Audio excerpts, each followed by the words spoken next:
कि दिल्ली के मुख्यमंत्री जहां जाए, किसी इलेक्ट्रॉनिक मीडिया पे या बिहार के किसी गांव में, वो किसानों के मुद्दों पर चर्चा करने के लिए यदि वो तैयार हैं तो हम उनके साथ चर्चा करना चाहेंगे। उनको हम चुनौती देते हैं, वो हमारी चुनौती को स्वीकार करें। यदि वे नहीं आ सकते हैं तो अपना किसी प्रतिनिधि को भेज सकते हैं। मैं कुछ जानकारी आपको देना चाहता हूं श्री अरविंद केजरीवाल की सरकार की किसान विरोधी नीतियों के बारे में। देखिए, 29 जनवरी 2019 को, जो अभी गोपाल राय जी की आपने प्रेस कॉन्फ्रेंस देखी है, श्री गोपाल राय ने 29 जनवरी 2019 को एक प्रेस कॉन्फ्रेंस में यह घोषणा की कि हम गेहूं पर 776 रुपए पर क्विंटल बढ़ा रहे हैं। जो केंद्र सरकार ने एमएसपी तय की उससे अलग केंद्र सरकार ने 1840 रुपया प्रति क्विंटल गेहूं की मूल्य तय किया था। इन्होंने कहा कि हम 776 रुपया ज्यादा देंगे, और धान पर इन्होंने कहा कि हम 897 रुपया ज्यादा देंगे। ये घोषणा दिल्ली के मंत्री श्री गोपाल राय जी ने एक प्रेस कॉन्फ्रेंस में 29 जनवरी 2019 को की। उसकी अभी आपने उनको बोलते हुए सुना है। और फिर 29 जनवरी को ही आम आदमी पार्टी ने यह ट्वीट किया। 6 फरवरी 2019 को दिल्ली के मुख्यमंत्री श्री अरविंद केजरीवाल ने ट्वीट किया कि उन्होंने गेहूं और धान की कीमत बढ़ा दी है और दिल्ली में स्वामीनाथन की रिपोर्ट लागू हो गई है, और इस पर दिल्ली सरकार अलग से लगभग 100 करोड़ रुपया किसानों की भलाई पर खर्च करेगी। ये ट्वीट 6 फरवरी को दिल्ली के मुख्यमंत्री अरविंद केजरीवाल ने किया। और 6 फरवरी 2019 को फुल पेज विज्ञापन अमर उजाला का मेरे पास है विज्ञापन, फुल पेज, और इसमें उन्होंने ये जानकारी दी कि दिल्ली सरकार ने किसानों की फसलों के जो दाम जो हैं वो बढ़ा दिए हैं। वो विस्तार से इसमें जानकारी दी गई।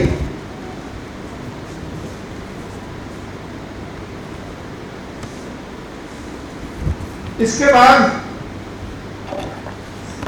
दिल्ली के बहुत सारे जो हमारे किसानों के संगठन हैं, वो अनेकों बार दिल्ली के मुख्यमंत्री श्री अरविंद केजरीवाल को और श्री गोपाल राय को मिले कि जो घोषणा आपने की थी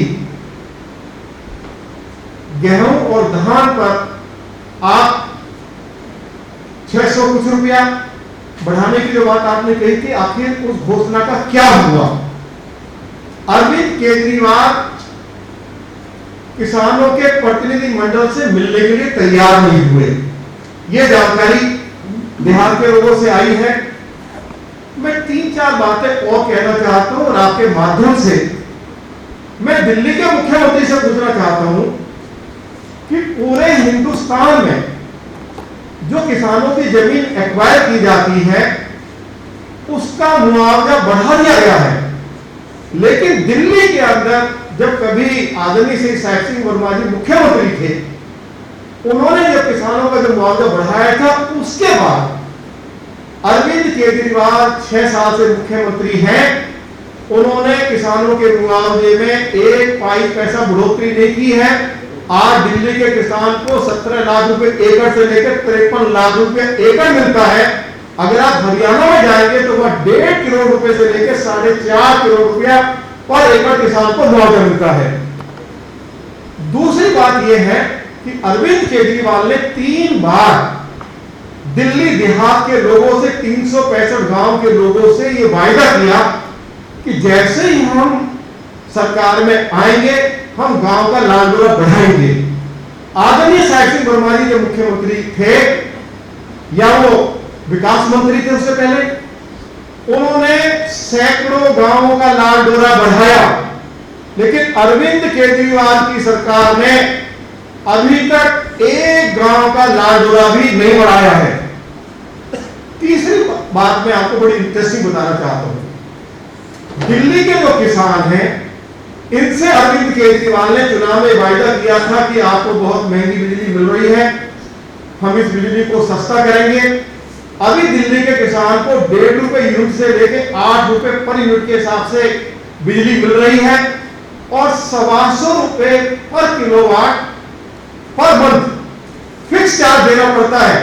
और एक मजेदार जानकारी मैं आपको देना चाहता हूं, अगर अरविंद केजरीवाल में दम है तो जो मैं आज आरोप लगा रहा हूं उसको वो जवाब दे कि जो प्राइवेट बिजली कंपनियां हैं उनके कर्मचारियों को जो पेंशन दी जा रही है, वह भी किसानों को जो बिजली का बिल भेजा जाता है उनसे पेंशन का पैसा किसानों से चार्ज किया जाता है।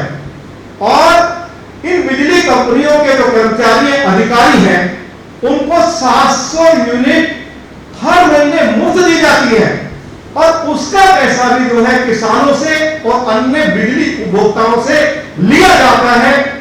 आप हरियाणा में जाइए, वहां किसानों को मुफ्त बिजली मिलती है। यहां मुफ्त बिजली देने की तो बात छोड़िए, यहां दिल्ली के किसानों को जो बिजली कंपनी के कर्मचारी है उनका पेंशन और उनको मुफ्त बिजली के लिए भी किसानों की जेब से पैसा लिया जाता है। हम अरविंद केजरीवाल से जवाब चाहते हैं। अरविंद केजरीवाल ने चुनाव से पहले यह भी कहा कि जब हम सरकार में आएंगे तो हम किसानों को उनके खेत में ट्यूबवेल लगाने की अनुमति देंगे और उस पर ट्यूबवेल लगाने के लिए सब्सिडी भी देंगे। सब्सिडी की बात छोड़ दीजिए, दिल्ली में किसान अपने खेत में सिंचाई के लिए ट्यूबवेल नहीं लगा सकता, उसके ऊपर अरविंद केजरीवाल की सरकार ने रोक लगाई हुई है। अगर आप हरियाणा में जाओगे तो वहां यदि किसान ट्यूबवेल लगाता है तो 70% सब्सिडी वो हरियाणा सरकार की ओर से दी जाती है। एक मजेदार बात मैं आपको बताना चाहता हूं, दिल्ली में कई हजार किसानों की जमीन कौड़ियों के दाम पर एक्वायर हुई जब कांग्रेस शासन में थी। जिन किसानों की जमीन एक्वायर होती है उनको ऑल्टरनेटिव रेजिडेंशियल प्लॉट दिया जाता है। अरविंद केजरीवाल की सरकार ने इन 6 सालों में एक भी किसान को ऑल्टरनेटिव रेजिडेंशियल प्लॉट देने की सिफारिश नहीं की है। हम अरविंद केजरीवाल से पूछना चाहते हैं कि हजारों किसानों ने आवेदन किया है, लेकिन एक भी किसान को आपने ऑल्टरनेटिव रेजिडेंशियल प्लॉट रिकमेंड करने का कार्य क्यों नहीं किया है। ये आज हम श्री प्रवेश वर्मा जी जो हमारे किसानों के बहुत ही लोकप्रिय नेता हैं, उनकी उपस्थिति में आपके माध्यम से हम अरविंद केजरीवाल से पूछना चाहते हैं। आप किसी प्रदेश में जाइए, जब किसान कुछ उपकरण खरीदता है, चाहे वो कल्टीवेटर हो, चाहे वो हीरो हो, चाहे वो जमीन को समतल करने के लिए कोई उपकरण खरीदते हो, चाहे ट्यूबवेल लगाते हो, चाहे सिंचाई के लिए जो पाइप लाइन ले करते हैं, चाहे पक्की नाली बनाते हैं, तो राज्य सरकारें 60% से लेकर 70% तक वो किसान को सब्सिडी देते हैं। लेकिन दिल्ली एक ऐसा राज्य है पूरे हिंदुस्तान में जहां किसान को एक नया पैसा सब्सिडी के रूप में अरविंद केजरीवाल की सरकार नहीं देती है। तो आज जो 7 मुद्दे मैंने उठाए हैं, अभी आदरणीय श्री प्रवेश वर्मा जी बोलेंगे, लेकिन मैं आज जरूर पूछना चाहता हूं, दिल्ली देहात के लोग चीख चीख कर पूछ रहे हैं कि अरविंद केजरीवाल जो वायदे तुमने किए थे, क्या तुमने एक भी वायदे को पूरा किया है?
Download Tarang online radio app from Google Play Store.